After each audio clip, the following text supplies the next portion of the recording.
అలానే Visweswara Rao, America Iran మధ్య శాంతి చర్చలు ఒక కొలిక్కి వచ్చేసాయి. స్విట్జర్లాండ్లో జెనీవా కేంద్రంగా చేసుకొని 19వ తారీఖున సంతకాలు పెట్టబోతున్నారు. ఇప్పటికే డిజిటల్ సంతకాలు పూర్తి అయిపోయాయి, ఒప్పందం కుదిరింది అని చెప్పి పాకిస్తాన్ ప్రధానమంత్రి షరీఫ్ అనౌన్స్ చేశారు. ట్రూత్ ఖాతాలో ట్రంప్ కూడా చెప్పారు. అయితే ఈ ఒప్పందంలో ఉన్న అంశాలు ఏంటి, అమెరికాకి జరిగిన నష్టం ఏంటి, వీటన్నిటి మీద మనం విశ్లేషణ చేసుకుంటే కనుక ఈ యుద్ధం కారణంగా అమెరికాకి $112 బిలియన్ నష్టం, సుమారుగా మన రూపీస్లో 11 లక్షల కోట్లు నష్టం. అలాగే పెంటాగన్ అంటే రక్షణకు సంబంధించిన $29 బిలియన్ నష్టం. ఇది అమెరికాలో ఉన్నటువంటి పౌరుల మీద $443 భారం పడుతుందంట ఒక్కొక్కరి మీద. మరి ఇంత ప్రజల మీద భారం వేయటం, అమెరికా ఇంత ఖర్చు పెట్టి యుద్ధం చేసి ఏం సాధించింది అని అంటే సున్నా, ఏమీ సాధించలేదని చెప్పి అంతర్జాతీయ మీడియా, అంతర్జాతీయ దౌత్యవేత్తలు, అంతర్జాతీయ సమాజం స్పష్టంగా చెప్తూ ఉంది. ట్రంప్ మాత్రం శాంతి చర్చలు కుదుర్చుకున్నాం, $1 ఖర్చు లేకుండా అని చెప్పి ఆయన చెప్తూ ఉన్నారు. ఒకప్పుడు ఒబామా అమెరికా అధ్యక్షుడిగా ఉన్నప్పుడు అనేక డాలర్లు ఖర్చు పెట్టారు ఇరాన్ కోసం, కానీ $1 ఖర్చు లేకుండా తాను ఇరాన్ని తన వైపు తిప్పుకోగలిగానని చెప్పి ట్రంప్ చెప్తూ ఉన్నారు. అసలు యుద్ధానికి దిగింది అమెరికా, ఇజ్రాయెల్ సంయుక్తంగా. ఇప్పుడు ఇజ్రాయెల్ ఏమంటుంది, సార్వభౌమాధికారం కలిగినటువంటి దేశం ఇజ్రాయెల్, అమెరికా చెప్పినంత మాత్రాన వినాల్సిన అవసరం లేదు అని చెప్పి నెతన్యాహు చెప్తూ ఉన్నారు. అలాగే ఇజ్రాయెల్ జాతీయ భద్రతా సలహాదారు చెప్తూ ఉన్నారు. ఆర్థిక శాఖ మంత్రి ఇజ్రాయెల్ ఆయనే చెప్తూ ఉన్నారు, అమెరికా మాట వినాల్సిన అవసరం లేదు అని చెప్పి. ఆ ఒప్పందం కేవలం అమెరికాకి ఇరాన్కి మధ్యనే, ఇజ్రాయెల్కి సంబంధం లేదు అని చెప్పి తెగేసి చెప్తూ ఉన్నారు. దీన్ని బట్టి శాంతి ఒప్పందం కుదరనట్ట అనే దాని మీద అంతర్జాతీయ సమాజంలో మళ్ళీ చర్చ మొదలైంది. లెబనాన్లో హెజ్బుల్లాస్ని లేకుండా చేయటం వరకు పోరాడుతూనే ఉంటాం, యుద్ధం చేస్తూనే ఉంటాం అని చెప్పి ఇజ్రాయెల్ చెప్తూ ఉంది.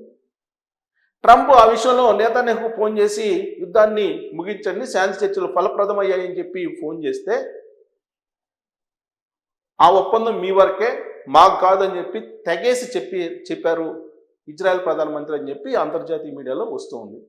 మరి ఇలాంటి పరిస్థితుల నడుమ శాంతి చర్చలకు సంబంధించి కొన్ని పాయింట్స్ని ఎంటర్ చేసి కొన్ని తీర్మానాలని, ఈ తీర్మానాలని 60 రోజుల్లో ఇరు దేశాలు అమెరికా, ఇజ్రాయెల్ అలాగే ఇరాన్ అన్నీ కలిపి అమలు చేయాలి అనేది ఇస్లామాబాద్ డిక్లరేషన్ చెప్తోంది. దీంట్లో ఇరాన్ ఏం చెప్పిందో మొదటి నుంచి అవే ఉన్నాయి ఎక్కువగా. ఇరాన్ ఏం చెప్పింది, భవిష్యత్తులో కూడా అమెరికా ఇరాన్ వైపు చూడకూడదు, యుద్ధం చేయడానికి రాకూడదు. 2, యుద్ధం కారణంగా జరిగినటువంటి నష్టాన్ని కంప్లీట్గా కట్టాలి. 3, అణ్వాయుధాలకు సంబంధించినటువంటి యురేనియాన్ని పూర్తిగా మేము ఇవ్వము, కొంతవరకు మాత్రమే ఇస్తాము, అవి నియంత్రించడానికి మాత్రం సంతకం పెడతాం కానీ పూర్తిగా నిరోధించడానికి పెట్టము అని చెప్పి చెప్పింది. ఇప్పుడు ఒప్పందంలో కూడా అవే ఉన్నాయి. మరి ట్రంప్ శాంతి ఒప్పందం కుదిరింది అని చెప్పి చెప్తూ ఉన్నారు. ఇదేనా మరి ట్రంప్ చెప్పినటువంటి మేక్ అమెరికా గ్రేట్ అగైన్ అని చెప్పి ఒక నినాదం తీసుకొని అమెరికా ఫస్ట్ అనేటువంటి నినాదంతో అధికారంలోకి వచ్చినటువంటి ట్రంప్ ఇప్పుడు ఇరాన్ లాంటి ఒక చిన్న దేశానికి మోకారిల్లాడు. ఒక చిన్న దేశం మీద యుద్ధం చేయలేక పరారైపోయాడు. ఆఫ్ఘనిస్తాన్లో పరారైపోయింది అమెరికా. ఏ దేశం మీద యుద్ధం చేసినా పూర్తి స్థాయిలో యుద్ధం చేయకుండా అర్ధాంతరంగా పరారయ్యేటువంటి సైన్యం ఏదైనా ఉందంటే అమెరికా సైన్యం అని చెప్పి అంతర్జాతీయ సమాజం ఇప్పుడు చెప్పుకుంటున్నటువంటి పరిస్థితి. అమెరికా ఇరాన్ మధ్య శాంతి చర్చలు కుదిర్చింది మేమే అని చెప్పి పాకిస్తాన్ అంతర్జాతీయ సమాజానికి చెప్తుంది. ఈజిప్ట్, ఖతర్, సౌదీ వీటన్నిటికీ తుర్కీయే వీటికి ధన్యవాదాలు చెప్తుంది సహకరించినందుకు. అంటే మేమే కుదిర్చాము అని చెప్పి అంతర్జాతీయ సమాజానికి చెప్పి గుడ్డుల్ని పెంచుకునే ప్రయత్నం పాకిస్తాన్ చేస్తుంది. ఇరాన్ ఏమో మేము ఏదైతే చెప్పామో ఆ చర్చలకు ఒప్పుకున్నారు అని. ఇప్పుడేంటి ఆంక్షలు పెట్టింది ఇరాన్ మీద అమెరికా, ఆంక్షలన్నింటినీ ఎత్తేస్తామని చెప్పింది. ఇరాన్ని మళ్ళీ పునర్నిర్మించడానికి $300 బిలియన్ అవసరం. ఈ $300 బిలియన్ విడతల వారీగా ఇవ్వడానికి అమెరికా అంగీకరించిందని చెప్పి ఇరాన్ చెప్తోంది. ఇవి ఒప్పందాలు. మరి అంత ఇచ్చి ఇప్పుడు ఏం సాధించినట్టు? వాస్తవంగా అమెరికా ఇరాన్కి సంబంధించినటువంటి ఆంక్షల కారణంగా దాదాపు 2,37,000 కోట్ల రూపాయలు సీజ్ అయిపోయినాయి. వాటిని రిలీజ్ అయిపోతుంది. $25 బిలియన్ డాలర్లో లెక్కేసుకుంటే ఆ $25 బిలియన్ కాదు, తొలి విడతగా $15 బిలియన్ విడుదల చేస్తామని చెప్తుంది. అంటే 2,37,000 కోట్లలో 1,15,000 కోట్ల సుమారుగా విడుదల చేస్తానని చెప్తుంది అమెరికా. తర్వాత సంధి కుదిరితే ఆంక్షల వల్ల నష్టపోయినటువంటి ఇరాన్కి పునర్నిర్మాణం కోసం $300 బిలియన్, అంటే దాదాపుగా 28.41 లక్షల కోట్లు, అంటే దాదాపు 29 లక్షల కోట్లు 29 లక్షల కోట్లు ఇవ్వాల్సి వస్తుంది. ఇది ఇరాన్కి ఇవ్వాల్సింది. ఇది అమెరికా సూత్రప్రాయంగా అంగీకరించింది అని చెప్పి ఈ చర్చల్లో కనిపిస్తుంది. ఇక పాయింట్స్ వైజ్ తీసుకుంటే 60 రోజుల్లో ఈ రెండు దేశాలు అమలు చేయాల్సినటువంటి కండిషన్స్: నెంబర్ 1, ఇమీడియట్గా ఇరుపక్షాలు దాడులను వెంటనే నిలిపివేయాలి, అమెరికా అలాగే ఇరాన్. నెంబర్ 2, ఒప్పందం పైన సంతకాలు చేసిన వెంటనే వాణిజ్య నౌకల కోసం హార్ముజ్ను తెరవాలి. ఇప్పుడు హార్ముజ్ మొత్తం ఇరాన్ దిగ్బంధంలో ఉంది, సీ మైన్స్ పెట్టున్నారు. అందుకే సంతకాలు పెట్టిన వెంటనే హార్ముజ్ను ఓపెన్ చేయాలి. అలాగే ఇరాన్ పోర్టులపై అమెరికా నౌకాదళం దిగ్బంధనం చేసింది. ఈ దిగ్బంధం నుంచి అమెరికా నౌకాదళం వెళ్ళిపోవాలి. నెంబర్ 4, శాంతి సంధి కోసం చర్చలు జరుగుతున్నటువంటి సమయంలో ఇరాన్ పైన అమెరికా కొత్త ఆంక్షలు విధించరాదు. నెంబర్ 5, ఇరాన్ చమురు ఎగుమతులపైన ఆంక్షలను తాత్కాలికంగా సడలించాలి. నెంబర్ 6, విదేశీయాల్లో ఉన్నటువంటి ఇరాన్ ఆస్తులపై ఆంక్షలను ఎత్తేయాలి.